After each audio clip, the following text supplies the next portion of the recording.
Assalamualaikum warahmatullahi wabarakatuh. Saya ingin mengomentari berita bisnis.com. Ya, di sini diberitakan bahwa saudara atau Bapak Nurholik memberikan penjelasan. Ini saya bacakan pernyataan dari Pak Nurholik.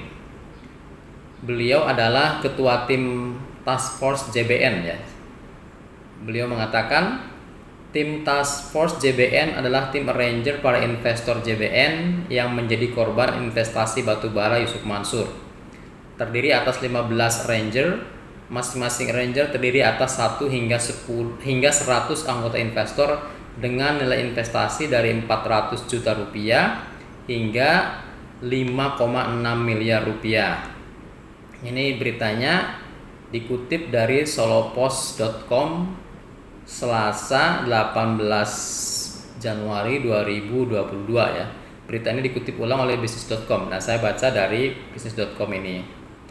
Ini artinya teman-teman atau bapak-bapak atau para investor yang terlibat dalam kasus investasi batubara Yusuf Mansur mulai menunjukkan jati dirinya, menunjukkan taringnya.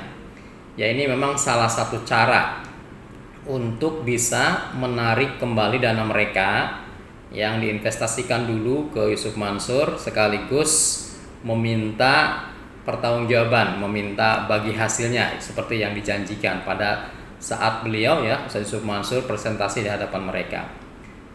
Ya, mudah-mudahan ini berhasil ya. Tetapi saya menanyakan di sini, mempertanyakan ini nilai investasinya dari 400 juta hingga 5,6 miliar ya.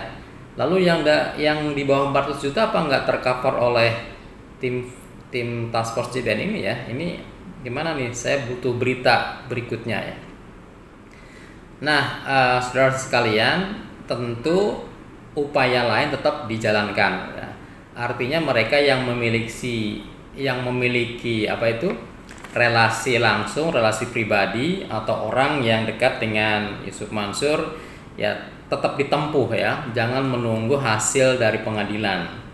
Yang punya akses, punya relasi, punya kenalan atau tokoh yang bisa menghubungkan dengan Yusuf Mansur atau timnya, segera dihubungi saja. Jangan menunggu hasil dari pengadilan. Kayak ini prosesnya panjang dan lama. Di samping juga belum tentu membuahkan hasil 100% seperti yang diharapkan ya. Jadi ini semuanya bagian dari ikhtiar. Nah, ini saya menyoal nih bagaimana tadi yang di bawah 400 juta nih dari teman-teman JBN itu kasus batubara, apa memang nominalnya gede-gede ya, 400 juta ke atas ya.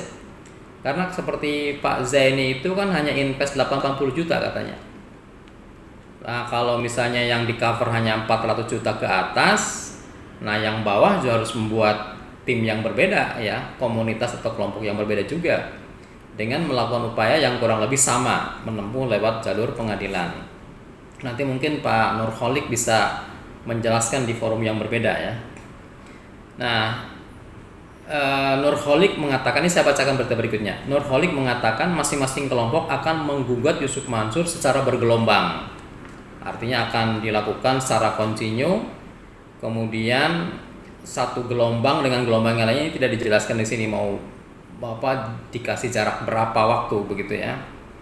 Tapi ini memang satu gebrakan, satu pressure buat Yusuf Mansur dan timnya supaya jangan main-main lagi.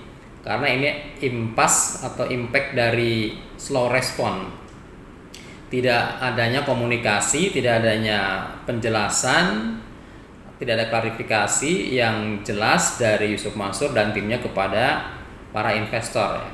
Tidak hanya kepada para investor batubara, investor yang lain-lainnya pun ya, tabungan tanah, patungan tanah, kemudian hotel dan lain-lain, itu semuanya slow respon. Jadi reaksi atau riak-riak seperti ini merupakan antitesis terhadap yang selama ini terjadi. Sudah ada permintaan baik-baik secara keluargaan, tapi slow respon tadi, sehingga muncullah ya reak itu menjadi sebuah letupan.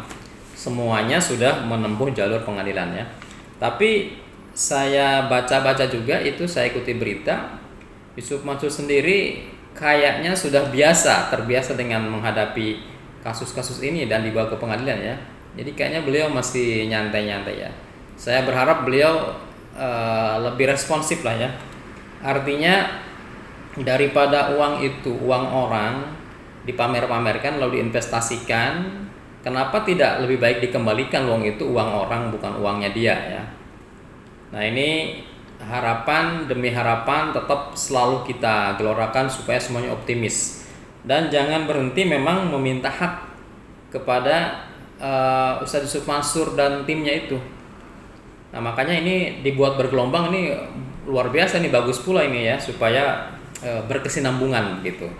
Di samping tadi ya, yang kalau punya kesempatan dengan lewat relasi tertentu ditempuh saja, jangan ingin menempuh jalur pengadilan juga. Jadi biarkan yang pengadilan jalan terus, tapi jalur personal juga jalan terus ya. Bahkan kalau yang punya akses atau punya alamatnya berdekatan dengan rumahnya, datang terus tidak apa-apa juga. Nah, supaya dari berbagai cara ya, supaya Yusuf Mansur itu sadar bahwa apa yang dia lakukan itu tidak benar, secara agama tidak benar ya. Saya berharap kalau memang Yusuf Mansur itu mengerti ilmu agama ya, harusnya dia maulah membalikan ini ya, punya perasaan peka gitu, punya tanggung jawab yang kuat ya, punya sensitivitas bagaimana Islam mengatur utang piutang, muamalah, keuangan dan seterusnya, daripada dia nanti menghadapi hisab ya, hitungan amal di akhirat yang lebih berat ya. Seyogianya urusan-urusan muamalah seperti ini, urusan keuangan selesai sebelum Allah menyelesaikan jatah hidupnya di dunia ini. Demikian, assalamualaikum warahmatullahi wabarakatuh.